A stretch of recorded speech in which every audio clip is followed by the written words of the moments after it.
சர்வாங்க தகன பலி. நாங்கள் எருசலேமுக்கு போக முதலாம் மாதம் 12ஆம் தேதியிலே அகவா நதியை விட்டு பயணம் புறப்பட்டோம். எங்கள் தேவனுடைய கரம் எங்கள் மேல் இருந்து வழியிலே சத்துருவின் கைக்கும் பதிவிருக்கிறவர்களின் கைக்கும் எங்களை தப்புவித்தது.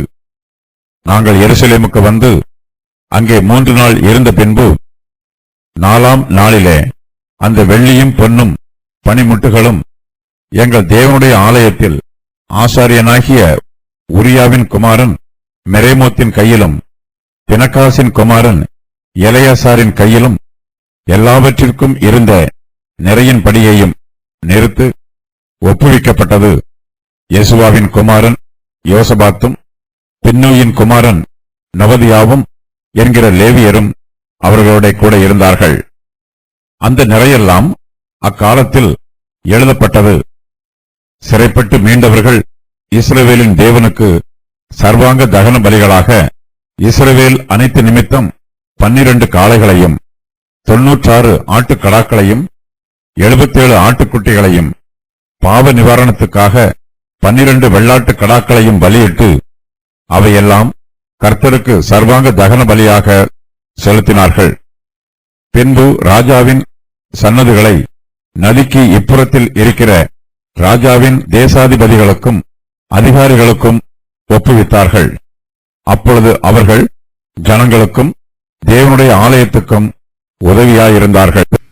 எஸ்ராவும் அவனோடு கூட இருக்கிறவர்களும் பாபிலோன் தேசத்தில் இருந்து எருசலேமுக்கு வந்து சேருகிறார்கள்.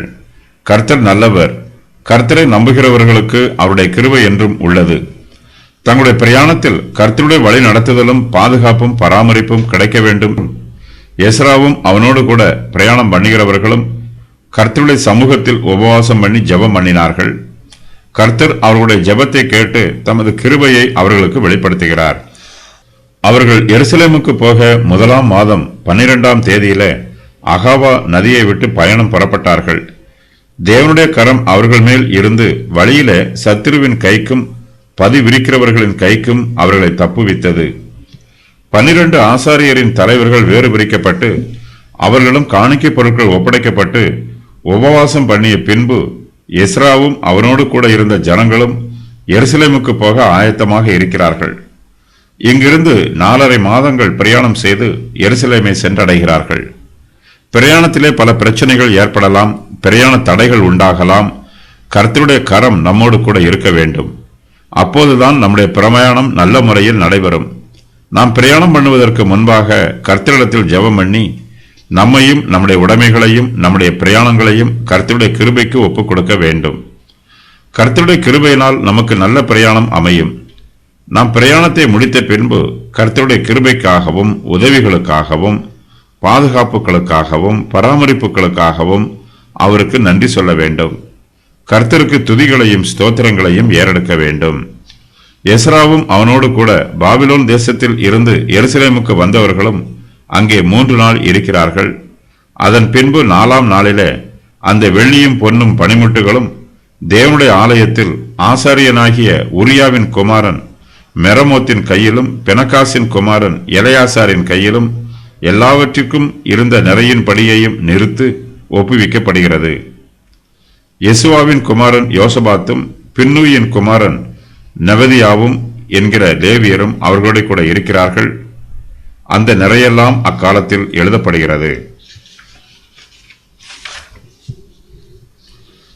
எஸ்ராவும் அவனோடு கூட பாபிலோன் தேசத்தில் இருந்து புறப்பட்டவர்களும் சுகபலன் பத்திரத்தோடு எருசலேமுக்கு வந்து சேர்ந்திருக்கிறார்கள். அவர்கள் கர்த்தருடைய ஆலயத்தின் பலிபீடத்திற்கு அருகாமையில் வரும்போது கர்த்தருக்கு பலிகளை செலுத்துகிறார்கள். சிறைப்பட்டு மீண்டவர்கள் இஸ்ரவேலின் தேவனுக்கு சர்வாங்க தகன பலிகளாக இஸ்ரவேல் அனைத்து நிமித்தம் 12 காளைகளையும் 96 ஆட்டுக்கடாக்களையும் 77 ஆட்டுக்குட்டிகளையும் பாவ நிவாரணத்துக்காக 12 வெள்ளாட்டு கடாக்களையும் பலியிட்டு அவையெல்லாம் கர்த்தருக்கு சர்வாங்க தகன பலியாக செலுத்துகிறார்கள். எஸ்ராவும் அவனோடு கூட எருசலேமுக்கு வந்திருக்கிறவர்களும் பாவ நிவாரண பலியை செலுத்துகிறார்கள். கர்த்தருடைய கிருபையும் இரக்கமும் தங்களுக்கு கிடைக்க வேண்டும் என்பதற்காக அவர்கள் பாவ நிவாரணத்திற்காக 12 வெள்ளாட்டு கடாக்களை பலியிடுகிறார்கள். அவர்கள் சர்வாங்க தகன பலியாக 12 காளைகளையும் செலுத்துகிறார்கள். லேவி கோத்திரத்தாரை தவிர இஸ்ரவேலின் 12 கோத்திரத்தாருக்கும் ஒவ்வொரு வெள்ளாட்டு கடாவாக 12 வெள்ளாட்டு கடாக்களை பலியிடுகிறார்கள். இஸ்ரவேல் புத்திரர் 12 கோத்திரங்களாக இருக்கிறார்கள். அவர்கள் இதற்கு முன்பு வடக்கு இஸ்ரவேல் தேசம் என்றும் தெற்கு யூதா தேசம் என்றும் 2 தேசங்களாக பிரிந்திருந்தார்கள். சிறையிருப்பிலிருந்து திரும்பி வந்த பின்போ இஸ்ரவேல் புத்திரர் தங்களுக்குள் பிரிவினை இல்லாமல் ஒரே தேசமாய் இருக்கிறார்கள். 2ஆக பிரிந்திருந்த தேசம் இப்போது சமஸ்த இஸ்ரவேல் தேசமாய் இருக்கிறது. அவர்களை இஸ்ரவேலின் மலைகளாகிய தேசத்திலே ஒரே ஜாதி ஆக்குவேன். ஒரே ராஜா அவர்கள் எல்லோருக்கும் ராஜாவாக இருப்பார்.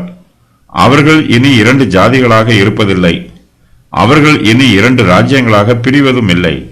எசேக்கியேல் 37:22. சிறையிருப்பில் இருந்து திரும்பி வந்த இஸ்ரவேல் புத்திரர் இனிமேல் 2 ராஜ்யங்களாக பிரிய மாட்டார்கள். இஸ்ரவேலின் 10 கோத்திரத்தார் ஒரு திசையிலும் மீதமுள்ள 2 கோத்திரத்தார் வேறு திசையிலும் பிரிந்து போக மாட்டார்கள். அவர்கள் ஒன்றாய் கூடி சேர்ந்து கர்த்தருடைய ஒரே பலிபீடத்தில் பலி செலுத்துவார்கள். அதற்கு அடையாளமாக இங்கே சர்வாங்க தகனமாக 12 காளைகள் செலுத்தப்படுகிறது.